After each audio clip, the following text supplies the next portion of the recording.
അൾത്താരയിലെ നിർമ്മല പുഷ്പങ്ങൾ പോലെ ആത്മീയ ജീവിതം സ്വർഗീയനാഥനായി സമർപ്പിക്കുന്നവരെ ലോകം വിശുദ്ധർ എന്ന് വിളിക്കുന്നു.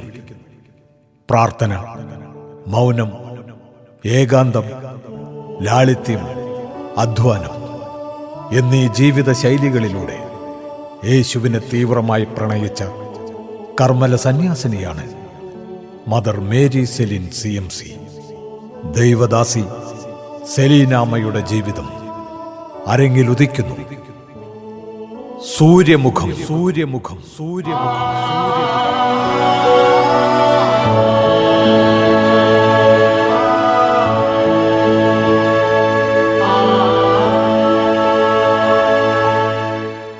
മക്കളെ, എറണാകുളം ജില്ലയിലെ മള്ളുശ്ശേരി ഗ്രാമത്തിൽ തട്ടാട് പയ്യപ്പള്ളി തറവാട്ടിൽ ഔസേപ്പിന്റെയും കൊച്ചുമറിയത്തിന്റെയും 6 മക്കളിൽ ഇളയ മകളായി 1906 ഡിസംബർ 2 ഞാൻ ജനിച്ചത്. മൂഴിക്കുളം സെന്റ് മേരീസ് ദേവാലയത്തിലായിരുന്നു എൻ്റെ ജ്ഞാനസ്നാനം. ആദ്യ കുർബാന സ്വീകരണവും സ്ഥൈര്യലേപനവും അവിടെ തന്നെയാ. Vattaparambu government LP school, Karukutty saint Joseph school, Alappuzha convent school, Ernakulam saint Teresa's school, Ernakulam saint Teresa's college, Thiruvananthapuram government training college എന്നിവിടങ്ങളിലൊക്കെയായിരുന്നു എൻ്റെ വിദ്യാഭ്യാസം. എൻ്റെ ജീവിതത്തിൽ ഏറ്റവും മഹനീയമായ സുദിനം ഏതാണെന്ന് ചോദിച്ചാൽ ഞാൻ പറയും 1928 മെയ് 29. അന്നായിരുന്നു എൻ്റെ സഭാവസ്ത്ര സ്വീകരണം.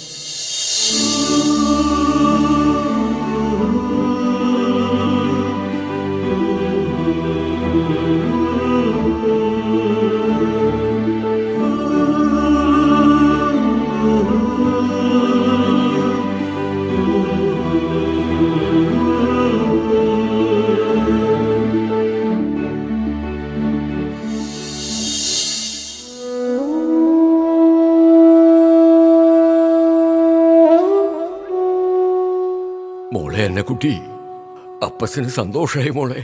ഞാനിപ്പോ അന്നക്കുട്ടിയല്ല അപ്പച്ച, ഉണ്ണീശോയുടെ മേരി സെലിൻ. അന്ന് മോളുടെ ചേച്ചി റോസാക്കുട്ടിയും ഇത് തന്നെയാ പറഞ്ഞത്. ഞാനിപ്പോ സിസ്റ്റർ ജൽത്രൂതാണെന്ന്. അവളും കർമ്മലമഠത്തിലുണ്ട്.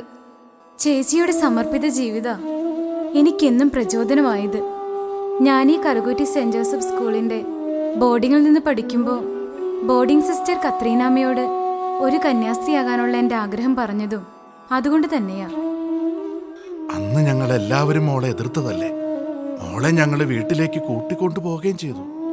5 കൊല്ലം വീട്ടിലിരുന്നിട്ടും മോൾക്ക് എന്തെങ്കിലും ഒരു മാറ്റം ഉണ്ടായോ? എനിക്കൊരിക്കലും മാറാൻ കഴിയില്ലെന്ന് ഉത്തമ ബോധ്യമുള്ളതുകൊണ്ടാ ഞാൻ ഈ സഭാവസ്ത്രം സ്വീകരിച്ചത്. മോളെ, പയ്യപ്പള്ളി തറവാട്ടിലെ കാർന്നവന്മാര് വടക്കം പറവൂരിന്ന് മള്ളുശ്ശേരിക്ക് കുടിയേറി പാർത്തവരാ. ഔസേപ്പിനും കൊച്ചുമറിയത്തിനും ഒടേ തമ്പുരാൻ 6 മക്കളെ കൊടുക്കുകയും ചെയ്തു. നമ്മുടെ കുടുംബക്കാരൊന്നും ദൈവഭയമില്ലാത്തവരല്ല മോളെ. ജോർജ് പയ്യപ്പള്ളി അച്ഛനും സിസ്റ്റർ ഗ്രേസും സിസ്റ്റർ ജൽത്രൂതുമെല്ലാം നമ്മുടെ കുടുംബക്കാര് തന്നെയല്ലേ. ഒടേ തമ്പുരാൻ നമുക്ക് വാരിക്കോരി തന്നിട്ടുണ്ട്. നമ്മളെല്ലാവർക്കും വാരിക്കോരി കൊടുക്കാറുമുണ്ട്. എന്തിനാ ഇപ്പൊ ഇതെല്ലാം എന്നോട് പറയുന്നേ? അപ്പച്ചന് ദണ്ഡമുണ്ട് മോളെ. 6 മക്കളിൽ ഇളയവളായ മോളെ അപ്പച്ചൻ കൂടുതൽ സ്നേഹിച്ചത്.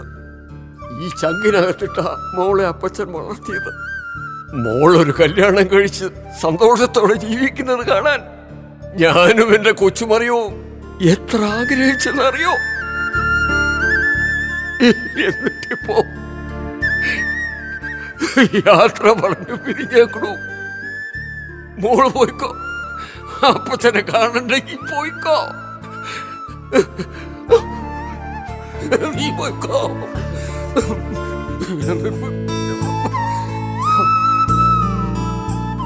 അപ്പച്ച, എന്റെ അപ്പച്ചനെ ഞാൻ മനസ്സിലാക്കിയതുപോലെ ഈ ലോകത്ത് ആരും മനസ്സിലാക്കിയിട്ടില്ല.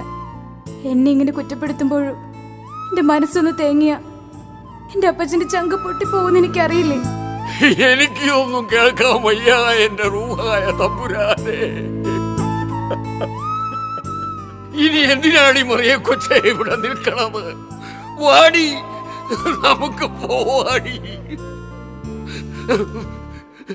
മക്കളെ, ഏത് നാട്ടിലായാലും ഈ അമ്മച്ചിയുടെ നാവിൽ ഒരു തുള്ളി വെള്ളം തൊട്ട് തരാൻ മോള് വരണട്ടോ.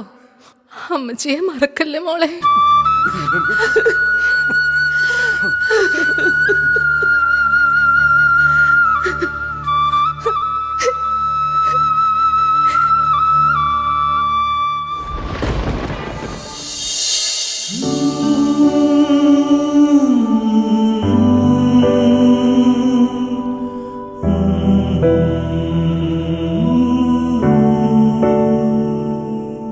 റീത്ത് അടിസ്ഥാനത്തിൽ സുറിയാനി സഭയും ലത്തീൻ സഭയും രണ്ടായപ്പോ സന്യാസിനി സമൂഹങ്ങളും വിവിധ രൂപതകളുടെ കീഴിലായി.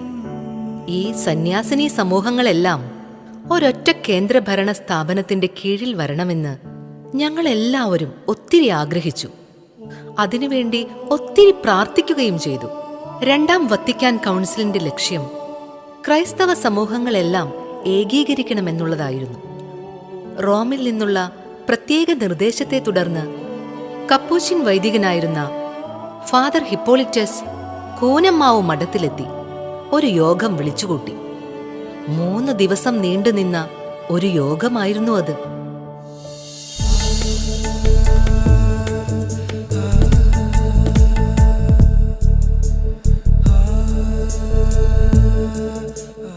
വിവിധ രൂപതകളെ പ്രതിനിധീകരിച്ച് മദർ മേരി സെലിനും മദർ മാർഗരറ്റ് മേരിയും മദർ കൊച്ചുത്രേസിയും മദർ ഉർസുലയും മദർ ആഞ്ചലോസും മദർ ആഗ്നസും അടക്കം 34 സിസ്റ്റേഴ്സ് ഇവിടെ സന്നിഹിതരായിട്ടുണ്ട്.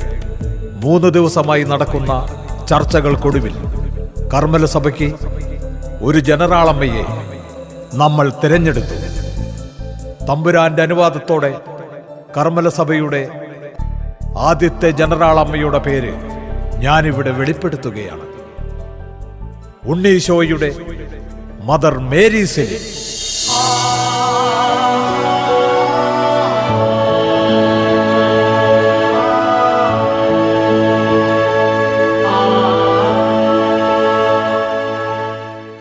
ബാഹ്യമായ എന്തൊക്കെ നവീകരണങ്ങൾ ഉണ്ടായാലും ആധ്യാത്മിക നവീകരണം ഉണ്ടാകാതെ സഭ വളരില്ല. അതിനുവേണ്ടി നമുക്കൊരുമിച്ച് പ്രാർത്ഥിക്കാം, പ്രവർത്തിക്കാം. ഭാഗം പിരിഞ്ഞ മക്കൾ വീണ്ടും ഒന്നിച്ചതുപോലെ മനസ്സിനിപ്പോ വല്ലാത്തൊരു ധൈര്യം തോന്നുന്നുണ്ട് അമ്മേ. ആഗോള സഭയുടെ സേവനത്തിനു വേണ്ടി വിളിക്കപ്പെട്ടവരാ നമ്മൾ. വിളിച്ചവൻ വിളിപ്പുറത്തുള്ളപ്പോ നിങ്ങൾ എന്തിനാ മക്കളെ പേടിക്കുന്നേ? അമ്മയുടെ ഈ പുഞ്ചിരിക്കു മുൻപിൽ ഏതു പ്രശ്നങ്ങളും മാഞ്ഞു പോകും. കാർഡിനാൾ സ്യൂനൻസ് ഒരിക്കൽ പറഞ്ഞു, പുഞ്ചിരിക്കുക എന്നാൽ ക്രിസ്തുവിന്റെ കണ്ണുകൾ കൊണ്ട് മറ്റുള്ളവരെ കാണുക എന്നാണ് അർത്ഥമെന്ന്. നിങ്ങൾക്കും ക്രിസ്തുവിന്റെ കണ്ണുകൾ കൊണ്ട് മറ്റുള്ളവരെ കാണാൻ കഴിയട്ടെ. പരിശുദ്ധ ത്രിത്വമേ, എന്റെ ഭാഗ്യമേ.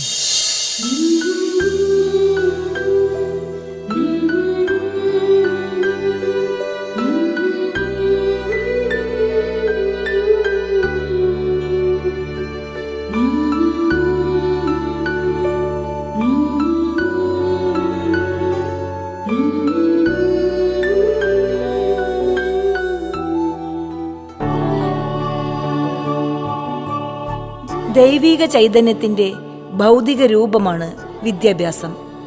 അതറിയാവുന്ന സെലീനാമ്മ വിദ്യാഭ്യാസ പ്രവർത്തനങ്ങൾക്ക് നേതൃത്വം കൊടുത്തു. സെലീനാമ്മയിലൂടെ നിരവധി വിദ്യാഭ്യാസ സ്ഥാപനങ്ങൾ സ്ഥാപിതമായി. സെലീനാമ്മ വിദ്യാഭ്യാസത്തിന്റെ മാധ്യസ്ഥയായി മാറി. മതമേതായാലും മനുഷ്യന്റെ വേദനകൾ ഒന്നാണ്. അത് തിരിച്ചറിഞ്ഞ സെലീനാമ്മ ലോകത്തിന് മാതൃകയായ പരസ്നേഹ പ്രവർത്തനങ്ങൾക്കും നേതൃത്വം കൊടുത്തു. അങ്ങനെ സെലീനാമ്മ ഈശോയുടെ കാൽപാദങ്ങളെ പിന്തുടർന്നു. സെലീനാമ്മ കർമ്മല സഭയുടെ മാത്രം അമ്മയല്ല, ലോകത്തിന്റെയും അമ്മയാണ്.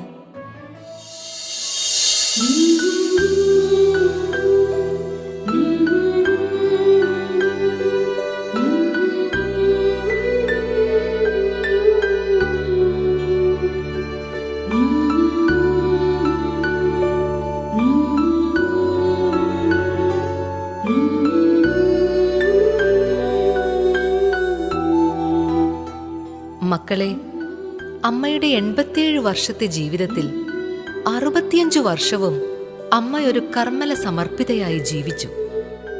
35 വർഷം അധ്യാപിക, 11 വർഷം ജനറാളമ്മ. പിന്നെയുള്ള കാലം തമ്പുരാന്റെ കുരിശിൻ ചുവട്ടിൽ തന്നെ കഴിയണമെന്ന് അമ്മ ആശിച്ചു. കറുകുറ്റിയിലൊരു പ്രാർത്ഥനാലയവും പണിതു, സാൻജോ ഭവൻ. എന്റെ സാൻജോ ഭവനത്തിൽ നിന്ന് ഈശോയുടെ അടുത്തേക്ക് പോകണമെന്ന അമ്മ ആഗ്രഹിച്ചത്. പക്ഷേ മക്കളെ സമ്മതിക്കണ്ടേ? അവരെന്നെ കറുകുറ്റി മഠത്തിലേക്ക് കൂട്ടിക്കൊണ്ടുപോയി.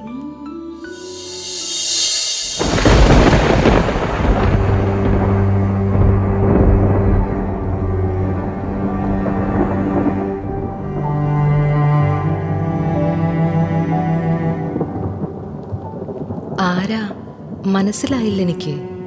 ഒന്ന് സൂക്ഷിച്ചു നോക്ക്, അപ്പ മനസ്സിലാവും. നീ ഞാനല്ലേ അന്നക്കുട്ടി? അതെ, നിന്റെ മനസ്സാ ഞാൻ. ഈ 87-ാം വയസ്സിലും ഇതാ നിന്റെ മനസ്സ്. യേശുവിനോടുള്ള തീവ്രമായ പ്രണയം മനസ്സിൽ സൂക്ഷിക്കുന്ന ഉണ്ണീശോയുടെ മേരി സെലിൻ. അതാ നീ. ശരിയാ, മനസ്സിലെ മണവാട്ടിയുടെ വെളുത്ത വസ്ത്രങ്ങൾ അഴിഞ്ഞു വീണിട്ടില്ല, കിരീടത്തിന്റെ നിറവും മങ്ങിയിട്ടില്ല, ഈ പുഞ്ചിരി പോലും മാഞ്ഞു പോയിട്ടില്ല.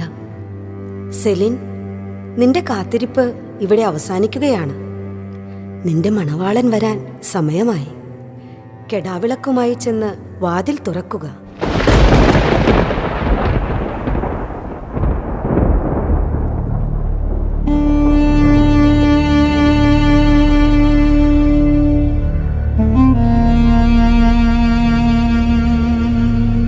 ആയിരത്തി 1993 ഏപ്രിൽ 23 വെള്ളിയാഴ്ച വൈകുന്നേരം 7:45 സെലീനാമ്മ കർത്താവിൽ നിദ്ര പ്രാപിച്ചു.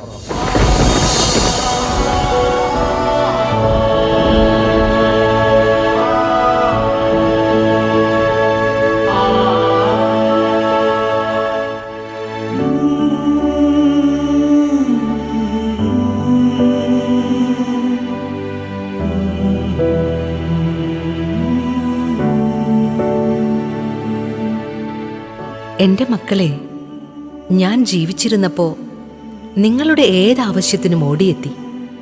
മരിച്ചെന്ന് കരുതി ഉപേക്ഷ വിചാരിക്കണ്ടാട്ടോ. മക്കൾ വിളിച്ചാൽ വിളി കേൾക്കാത്ത അമ്മയുണ്ടോ? വിളിച്ചോ, അമ്മ വരും. എന്റെ മക്കൾക്ക് വേണ്ടി തമ്പുരാനോട് മാധ്യസ്ഥം വഹിക്കാൻ. Alone with the Elon.